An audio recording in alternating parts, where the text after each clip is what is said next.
Premier chef d'accusation, le meurtre au premier degré de Luke Hoyer, prison à vie, sans possibilité de libération conditionnelle. Deuxième chef d'accusation, meurtre au premier degré de Martin Ducanciano. La Cour impose une peine obligatoire d'emprisonnement à perpétuité sans possibilité de libération.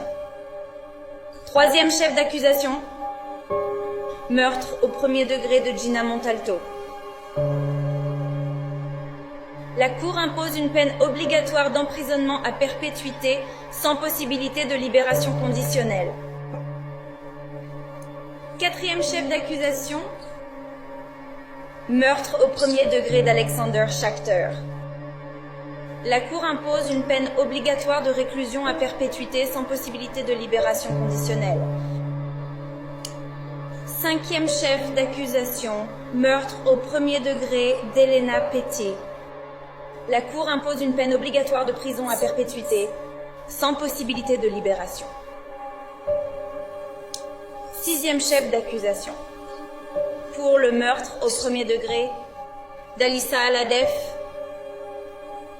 La Cour impose une peine obligatoire d'emprisonnement à perpétuité sans possibilité de libération. Au septième chef d'accusation, pour le meurtre au premier degré de Nicolas Dora. La Cour impose l'emprisonnement à perpétuité sans possibilité de libération. Huitième chef d'accusation pour le meurtre au premier degré de Helena Ramsey. La Cour impose une peine d'emprisonnement à perpétuité sans possibilité de libération conditionnelle. Neuvième inculpation. Pour le meurtre au premier degré de Christopher Hickson, la Cour impose une peine d'emprisonnement à perpétuité sans possibilité de libération conditionnelle. Dixième chef d'accusation pour le meurtre au premier degré de Carmen Schentrup. La Cour impose une peine obligatoire d'emprisonnement à perpétuité sans possibilité de libération conditionnelle. Onzième inculpation pour le meurtre au premier degré d'Aaron Feist. La Cour impose une peine obligatoire à perpétuité sans possibilité de libération conditionnelle. Douzième chef d'accusation pour le meurtre au premier degré de Scott Beagle. La Cour impose une peine de prison à vie obligatoire sans possibilité de libération conditionnelle. Treizième chef d'accusation, meurtre au premier degré de Mido Polak. La Cour impose une peine de prison à vie obligatoire, sans possibilité de libération. Quatorzième inculpation. Pour le meurtre au premier degré de Kara Lugran, la Cour impose une peine de prison à vie obligatoire, sans possibilité de libération conditionnelle. Quinzième chef d'accusation pour le meurtre au premier degré de Joaquin Oliver. La Cour impose une peine de prison à vie obligatoire, sans possibilité de libération conditionnelle. 16e chef d'accusation. Pour le meurtre au premier degré de Jamie Guttenberg, la Cour impose une peine de prison à vie sans possibilité de libération conditionnelle. 17e chef d'accusation.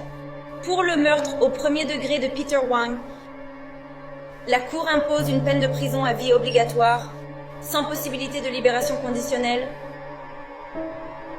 18e chef d'accusation. Pour la tentative de meurtre au premier degré d'Ashley Baez, la Cour impose une peine d'emprisonnement à perpétuité avec un minimum obligatoire. Monsieur Silvershine, c'est 25 à perpétuité. 19e inculpation. Pour la tentative de meurtre sur William Olson, la Cour impose la perpétuité avec une peine minimale obligatoire de 20 ans, en vertu de la loi de la Floride sur la perpétuité de 10 à 20 ans. 20e chef d'accusation. Tentative de meurtre au premier degré sur la personne de Keshava Magnapuram. La Cour impose une peine de prison à perpétuité avec une peine obligatoire de prison à perpétuité en vertu de la loi de la Floride sur la perpétuité de 10 à 20 ans. Chef d'accusation 21. Pour la tentative de meurtre au premier degré de Justin Colton, la Cour impose une peine de prison à perpétuité avec une peine de prison obligatoire de 20 ans minimum en vertu de la loi de Floride sur la perpétuité. Chef d'accusation 22, pour tentative de meurtre au premier degré sur la personne d'Alexander Dorette. La Cour impose une peine d'emprisonnement à perpétuité, assortie d'une peine d'emprisonnement obligatoire de 20 ans, en vertu de la loi sur l'emprisonnement à vie de 10 à 20 ans. Chef d'accusation 23, tentative de meurtre au premier degré sur la personne de Genesis Valentine. La Cour impose une peine d'emprisonnement à perpétuité assortie d'une peine d'emprisonnement obligatoire d'une durée minimale de 20 ans. Chef d'accusation 24, pour la tentative de meurtre au premier degré de Daniela Menescal. La Cour impose une peine de prison à vie, avec une peine d'emprisonnement obligatoire minimale de 20 ans, en vertu de la loi de la Floride sur la perpétuité. Chef d'accusation 25, pour la tentative de meurtre au premier degré sur la personne de Samantha Grady, la Cour impose une peine d'emprisonnement à perpétuité assortie d'une peine minimale obligatoire de 20 ans d'emprisonnement dans l'État de Floride. 26e. Chef d'accusation, une peine d'emprisonnement à perpétuité assortie d'une peine minimale obligatoire de 20 ans. Chef d'accusation 27. Pour tentative de meurtre au premier degré de Samantha Fuentes, j'impose une peine de prison à vie avec un minimum obligatoire de vie prison de 10 à 20 ans.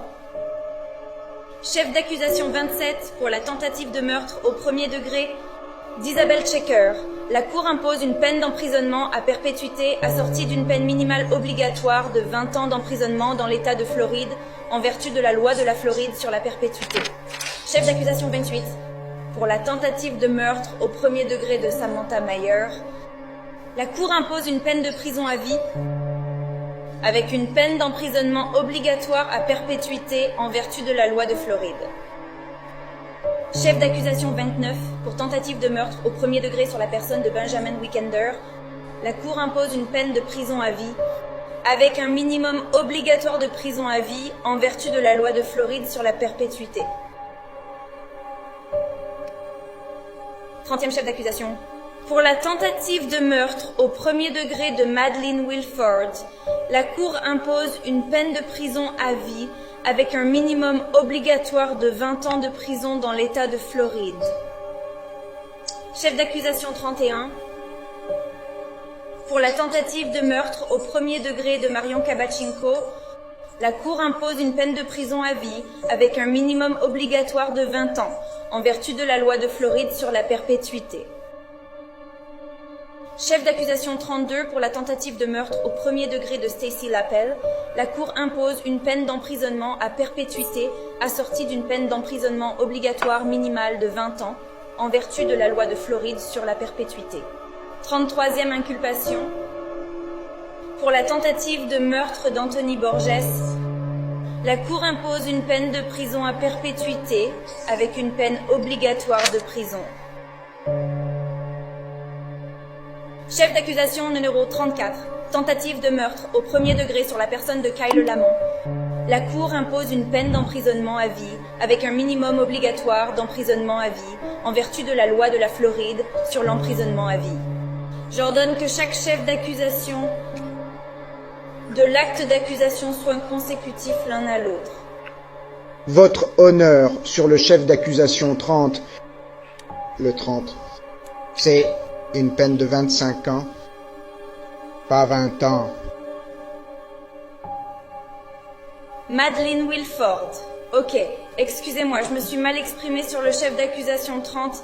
Il est allégué et approuvé. Je corrige donc la peine que j'ai imposée précédemment. Il s'agit d'une peine à perpétuité, avec une peine à perpétuité obligatoire, en vertu de la loi de la Floride. Encore une fois, j'ordonne que les 34 chefs d'accusation soient exécutés consécutivement, c'est-à-dire l'une après l'autre.